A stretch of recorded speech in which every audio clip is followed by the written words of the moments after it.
یہ اتنا بڑا بدبخت ہے کہ نہ صرف یہ ولایت کا نام استعمال کر رہا ہے، نہ صرف تمہیں نبوت کی آڑ لینی. جو مجھے سب سے زیادہ بات تکلیف دہ ہے میرے لیے وہ یہ ہے کہ ایک جال ساز جو کرتب دکھا رہا ہے، جو آنکھوں سے چینے نکال رہا ہے، جو اربوں روپے کی جائیداد بنا رکھی ہے لوگوں کو لوٹ لوٹ کر، وہ سب کچھ اپنے اس 2 نمبر کے دھندے کو بچانے کے لیے کہتا ہے جی میں سپہ سالار ختمی، جس کو نماز نہیں آتی، جو کوئی ایک آیت نہیں سنا سکتا، جس کا دین کے ساتھ اور پیارے آقا صلی اللہ علیہ وسلم کی سنت اور شریعت کے ساتھ کوئی تعلق. میرے بھائی ایک کلپ آپ نے دیکھا ہے سید اقرار الحسن صاحب کا. میں کہتا ہوں سلوٹ ہے سید اقرار الحسن صاحب کو، جس نے اس دجال کذاب کے خلاف اتنا بڑا قدم اٹھایا ہے. یہ ایسا کذاب انسان ہے جو عرصہ دراز سے لوگوں کو لوٹ رہا تھا، ایک اولیاء اللہ کا ڈھونگ رچا کر، جھوٹی من گھڑت کرامات کا ڈھونگ رچا کر عوام کو لوٹ رہا تھا. جو شعبدہ بازیاں ہیں، جو کرتب ہیں مختلف قسم کے، ان کو کرامت کا نام دے رکھا تھا.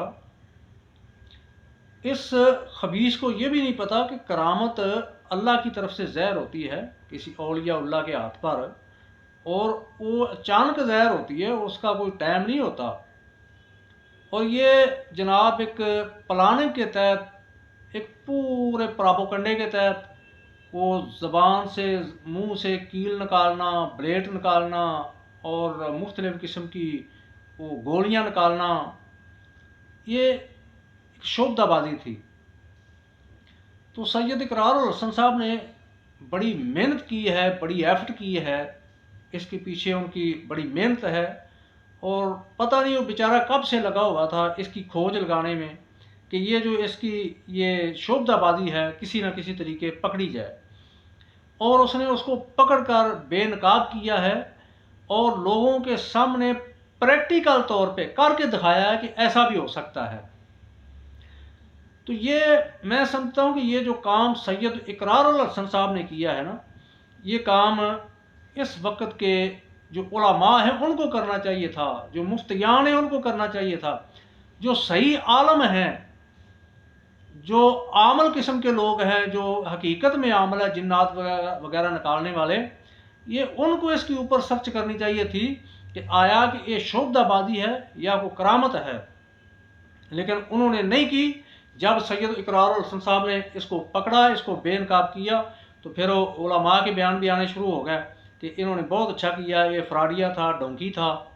وہ جیسے کہتے ہیں نا کہ گونگلواں دی مٹی جھاڑنی، پھر انہوں نے یہ کام کرنا شروع کرتا. اس سے پہلے کسی نے بھی یہ کام نہیں کیا. تو میں کہتا ہوں یہ تو ایک سید اقرار الحسن ہے. جتنے بھی اس قسم کے ڈھونکی بابے، یہ اس طرح کے فراڈیے، کذاب، دجال، جو درباروں مزاروں کے اوپر بیٹھ کر، جن کو نماز بھی نہیں آتی، کلمہ بھی نہیں آتا، اور قرآن کی صورتیں نہیں آتی، اور وہ ایک لبادہ اوڑھ کے بیٹھے ہوئے ہیں، لوگوں کو لوٹ رکھے ہیں دونوں ہاتھوں سے. تو ان کو جو بے نقاب کرنے والے ہیں، یہ سوشل میڈیا والے، سب کو سلام ہے کہ جو اس طرح کے ڈونکی بابوں کو، اس طرح کے کذاب اور دجال قسم کے لوگوں کو بے نقاب کرتے ہیں. اب چاہیے تو یہ حکومت وقت کو کہ جتنی اس نے دولت اکٹھی کی ہے، یہ جو اربوں روپے کا مالک بن چکا ہے، یہ تمام کی تمام اس سے یہ دولت لے کر کسی فلاح ادارے کو دی جائے یا قومی خزانے کے اندر جمع کرائی جائے. اور اس فراڈیے کو اب تک سلاخوں کے پیچھے ہونا چاہیے تھا. اور دوسری بات، میں عوام الناس سے گزارش کرتا ہوں کہ اب یہ علم کا دور ہے، ہر بندہ، ہر گھر کے اندر لوگ پڑھے لکھے ہیں، اور یہ سوشل میڈیا کا دور عام ہے. تو اس طرح کے جو ڈونگی بابے ہیں ان سے بچو. آپ ان کی جھوٹی جو من گھڑت یہ شعبدہ بازیاں ہیں، جن کو کرامات کا نام دے کر لوگوں کے سامنے پیش کرتے ہیں، ان کے اوپر آپ ایمان لے آتے ہو، یقین کر لیتے ہو، تو کل کو جب کانا دجال آئے گا، اس نے تو بڑی بڑی کرامات دکھانی ہے، اس نے تو اپنے آپ کو رب بنا کے لوگوں کے سامنے پیش کرنا ہے، خدا ہونے کا دعویٰ کرنا ہے. اور جو لوگ ڈیمانڈ کریں گے وہ موقع کے اوپر کر کے دکھائے گا. تو آپ لوگوں کے ایمان کیسے قائم رہیں گے؟ آپ تو کان دجال کو ماننے کے، اس کے اوپر بھی مان لانے کے اوپر آپ کو کوئی دقت محسوس نہیں ہوگی، آپ اس کے اوپر بھی مان لے آئیں گے۔ جو لوگ اس طرح کے جو ڈھونگی اور اس طرح کے دجال لوگوں کو مان لیتے ہیں، تو جب سب سے بڑا دجال اور کذاب آئے گا جو کان دجال کی شکل میں آنا ہے، تو یہ لوگ اس کو کس طرح نہ مانیں گے؟ یہ لوگ تو اسی کو بھی مانیں گے، اس کے اوپر بھی مان لے کر آئیں گے، اس کو بھی اپنا خدا مانیں گے۔ تو مہربانی کریں، آپ کے اوپر کوئی مشکل آتی ہے، پریشانی آتی ہے،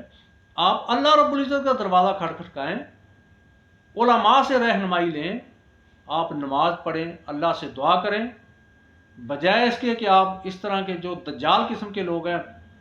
وہاں پر آپ جاتے ہیں، وہ آپ کا مال بھی لوٹتے ہیں، آپ کا مان بھی لوٹتے ہیں، آپ کو کسی کھاتے کا نہیں چھوڑتے۔ تو میں آخر میں پھر سلوٹ کرتا ہوں سید اقرار الحسن صاحب کو کہ اللہ تعالیٰ اس کو مزید جرت دے، ہمت دے، طاقت دے، کو اس طرح کے جو ڈونکی بابے ہیں ان کو بے نقاب کرے، اللہ اس کو اپنے مشن کے اندر استقامت نصیب فرمائے۔ اور اس نے بہت بڑا رسک لیا ہے، اس کے گھر کے باہر بھی فائرنگ کی گئی ہے، اس کو انڈر پریشر کیا گیا ہے، ابھی پتہ نہیں کیا کیا کچھ ہونا ہے، باقی اللہ تعالیٰ اس کی حفاظت فرمائے، اس کو اپنے حفظ و ایمان میں رکھے، اور عوام الناس کو بھی اللہ تعالیٰ عقل نصیب فرمائے کہ وہ اس طرح کے جیلی بابے، ڈونگی بابے جو اس طرح کا پراپوگنڈا کرنے والے ہیں، اولیاء اللہ کے خلاف، کرامات کے خلاف، دین اسلام کے خلاف، اور ختم نبوت کا جھوٹا لبادہ ووٹ کر دین کے اوپر ڈاکہ زن ہیں، لوگوں کے اوپر ڈاکہ زن ہیں، ان کے مال کے اوپر ڈاکہ ڈال رکھے ہیں، ان کے مان کے اوپر ڈاکہ ڈال رکھے ہیں۔ اس طرح کے لوگوں کو بے نقاب کرنا چاہیے۔ السلام علیکم ورحمۃ اللہ۔